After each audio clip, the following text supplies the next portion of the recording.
ವೀಕ್ಷಕರ ನಮಸ್ಕಾರ, ಮತ್ತೊಂದು ವಿಡಿಯೋಗೆ ಸ್ವಾಗತ ಸುಸ್ವಾಗತ. ವೀಕ್ಷಕರ, ಇದೀಗ ಪ್ರಜ್ವಲ್ ರೇವಣ್ಣ ವಿಚಾರವಾಗಿ ಏನು ನಡೀತಾ ಇದೆ ಮಾಹಿತಿ ಅನ್ನೋದನ್ನು ಈ ವಿಡಿಯೋದಲ್ಲಿ ನೋಡ್ತಾ ಬರೋಣ ಬನ್ನಿ ವೀಕ್ಷಕರ. ಪ್ರಜ್ವಲ್ ರೇವಣ್ಣಗೆ ಇದೀಗ ಒಂದು ಜಾಮೀನು ಸಿಗುವ ಸಾಧ್ಯತೆ ಇದೆ.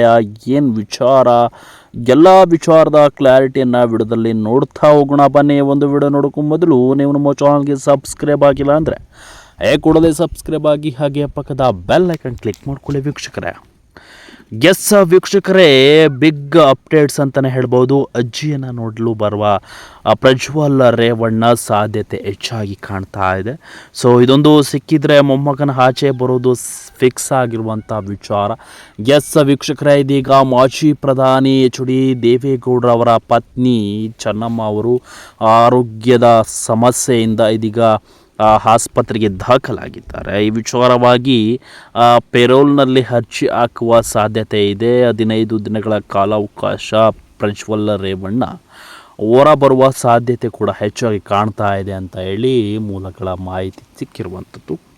ಸದ್ಯ ಮಾಜಿ ಪ್ರಧಾನಿ ದೇವೇಗೌಡರ ಪತ್ನಿ ಚೆನ್ನಮ್ಮ ಆರೋಗ್ಯ ಸ್ಥಿತಿ ಗಂಭೀರವಾಗಿದೆ. ಕಳೆದ 3 ದಿನಗಳಿಂದ ಆಸ್ಪತ್ರೆಯಲ್ಲಿ ನಿರಂತರ ಚಿಕಿತ್ಸೆ ನಡೀತಾ ಇದೆ. ಉಸಿರಾಟದ ಸಮಸ್ಯೆಯಿಂದ ಬಳಲ್ತಾ ಇದ್ದಾರೆ. ಇದೀಗ ಅವರ ಆರೋಗ್ಯ ಸ್ಥಿತಿ ಗಂಭೀರವಾಗಿದ್ದು, ಜೈಲಿನಲ್ಲಿರುವ ಮಾಜಿ ಸಂಸದ ಪ್ರಜ್ವಲ್ ರೇವಣ್ಣ ಅಜ್ಜಿ ಚೆನ್ನಮ್ಮರನ್ನ ನೋಡಲು ಹೊರಬರ್ತಾರಾ ಎಂಬ ಪ್ರಶ್ನೆ ಎದುರಾಗಿದೆ. ಈ ಹಿನ್ನೆಲೆ ಕೋರ್ಟ್ಗೆ ಪ್ರಜ್ವಲ್ ರೇವಣ್ಣ ಪರ ವಕೀಲರು ಅರ್ಜಿ ಸಲ್ಲಿಸುವ ಸಾಧ್ಯತೆ ಹೆಚ್ಚಾಗಿ ಕಾಣ್ತಾ ಇದೆ ಅಂಥದ್ದು. ಜೈಲಿನಲ್ಲಿರುವ ಮಾಜಿ ಸಂಸದ ಪ್ರಜ್ವಲ್ ರೇವಣ್ಣ ಅವರ ಅಜ್ಜಿ ಚೆನ್ನಮ್ಮರನ್ನ ನೋಡಲು ಹೊರಬರುವ ಸಾಧ್ಯತೆ ಇದೆ. ಹೀಗಾಗಿ ಪ್ರಜ್ವಲ್ ರೇವಣ್ಣ ಪೆರೋಲ್ ಅರ್ಜಿ ಸಲ್ಲಿಸುವ ಸಾಧ್ಯತೆ ಹೆಚ್ಚಾಗಿದೆ ಎಂದು ತಿಳಿದು ಬಂದಿರುವಂಥದ್ದು. ಅಜ್ಜಿಯನ್ನು ನೋಡಲು ಅವರು ಜೈಲಿನಿಂದ ಹೊರಬರಲು ಸಾಧ್ಯತೆ ಹೆಚ್ಚಾಗಿ ಪ್ರಯತ್ನಿಸ್ತಾ ಇದ್ದಾರೆ. ಪೆರೋಲ್ ಎಂದರೆ ಏನು? ಜೈಲಿನಿರುವ ಆರೋಪಿ ಅಥವಾ ಶಿಕ್ಷೆ ಅನುಭವಿಸುತ್ತಿರುವಂತಹ ಕೆಲವು ತುರ್ತು ಕಾರಣಗಳಿಂದ ಅಂದರೆ ತಾತ್ಕಾಲಿಕವಾಗಿ ಹೊರಗೆ ಬರುವ ಅವಕಾಶ ಇದೆ. ಇದು ಸಾಮಾನ್ಯವಾಗಿ ಕುಟುಂಬದಲ್ಲಿ ತೀವ್ರ ಆರೋಗ್ಯ ಸಮಸ್ಯೆ, ಮದುವೆ, ಅಂತ್ಯಕ್ರಿಯೆ ಮುಂತಾದ ಸಂದರ್ಭಗಳಲ್ಲಿ ಈ ರೀತಿಯಾಗಿ ಅವಕಾಶಗಳನ್ನು ನೀಡಲಾಗ್ತಾ ಇದೆ. ಇನ್ನು ಪೆರೋಲ್ನಲ್ಲಿ ಬರುವವರು ನಿಗದಿಪಡಿಸಿದ ಸಮಯದ ನಂತರ ಮತ್ತೆ ಜೈಲಿಗೆ ಹಿಂದಿರುಗಬೇಕು. ಇದು ಶಿಕ್ಷೆಯನ್ನು ರದ್ದುಗೊಳಿಸುವುದಿಲ್ಲ. ಪ್ರಜ್ವಲ್ ರೇವಣ್ಣ ಅವರ ಅಜ್ಜಿ ಚೆನ್ನಮ್ಮ ಅವರ ಸ್ಥಿತಿ ಗಂಭೀರವಾಗಿರುವುದರಿಂದ ಅವರು ಎಮರ್ಜೆನ್ಸಿ ಪೆರೋಲ್ ಅರ್ಜಿ ಸಲ್ಲಿಸುವ ಸಾಧ್ಯತೆ ಎಂದು ಹೇಳಲಾಗ್ತಾ ಇದೆ. ಈ ಅರ್ಜಿಯನ್ನು ಇಂದು ಬಹುತೇಕ ಸಲ್ಲಿಸುವ ಸಾಧ್ಯತೆ ಇದೆ ಎನ್ನಲಾಗ್ತಾ ಇದೆ. ಕೋರ್ಟಿಗೆ ಅರ್ಜಿ ಸಲ್ಲಿಸಿದ ನಂತರ ನ್ಯಾಯಾಧೀಶರು ಪರಿಶೀಲನೆ ನಿರ್ಧಾರ ಕೈಗೊಳ್ಳುತ್ತಾರೆ. ಎಮರ್ಜೆನ್ಸಿ ಪೆರೋಲ್ ಮೂಲಕ 15 ದಿನಗಳ ಕಾಲ ಹೊರಗೆ ಬರುವ ಅವಕಾಶವಿದೆ. ಆದರೆ ಇದಕ್ಕೆ ಕೋರ್ಟ್ ಅನುಮತಿ ಅಗತ್ಯ. ಅರ್ಜಿಯಲ್ಲಿ ಕುಟುಂಬದ ಆರೋಗ್ಯ ಸ್ಥಿತಿ, ಅರ್ಜಿಯ ವಯಸ್ಸು, ತುರ್ತು ಅಗತ್ಯತೆಯನ್ನು ವಿವರಿಸಬೇಕಾಗ್ತದೆ. ಪೊಲೀಸ್ ವರದಿ ಮತ್ತು ಜೈಲು ಅಧಿಕಾರಿಗಳ ಅಭಿಪ್ರಾಯವನ್ನು ಕೋರ್ಟ್ ಪರಿಗಣಿಸ್ತಾ ಇದೆ. ಸದ್ಯಕ್ಕೆ ಪ್ರಜ್ವಲ್ ರೇವಣ್ಣ ತಮ್ಮ ಕಾನೂನು ಸಲಹೆಗಾರರ ಮೂಲಕ ಕೋರ್ಟ್ಗೆ ಅರ್ಜಿ ಸಲ್ಲಿಸುವ ಸಾಧ್ಯತೆ ಹೆಚ್ಚಾಗಿದೆ.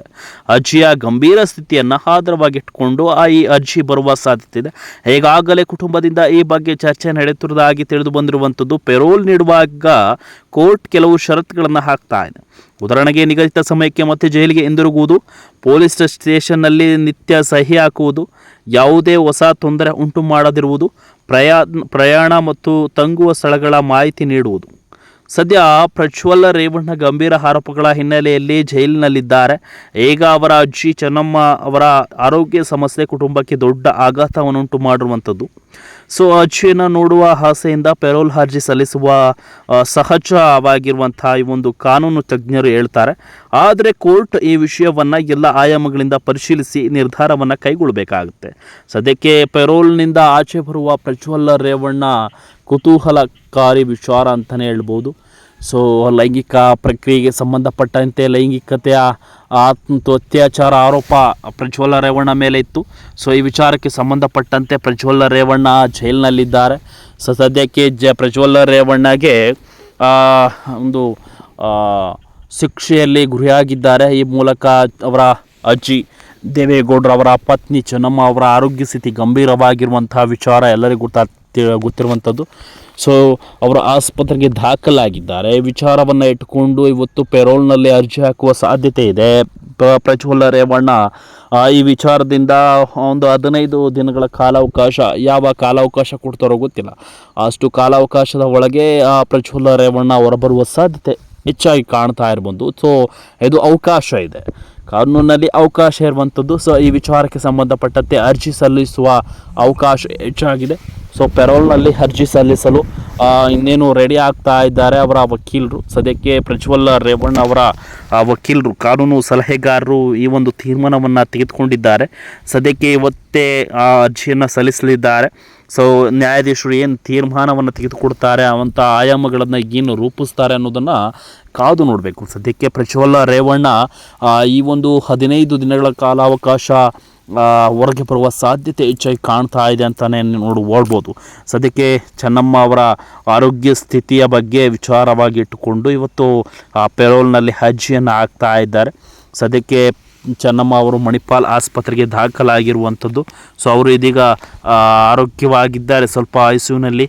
ಸೊ ಈ ಒಂದು ವಿಚಾರವನ್ನು ಇಟ್ಟುಕೊಂಡು, ಆಧಾರವನ್ನು ಇಟ್ಟುಕೊಂಡು ಇವತ್ತು ಪ್ರಜ್ವಲ್ ರೇವಣ್ಣ ಜೈಲಿನಿಂದ ಪೆರೋಲ್ನಲ್ಲಿ ಅರ್ಜಿಯನ್ನು ಹಾಕಿ ಆ ಪೆರೋಲ್ ಮೂಲಕ 15 ದಿನಗಳ ಕಾಲಾವಕಾಶ ಹೊರಬರುವ ಸಾಧ್ಯತೆ ಹೆಚ್ಚಾಗಿ ಕಾಣ್ತಾ ಇದೆ.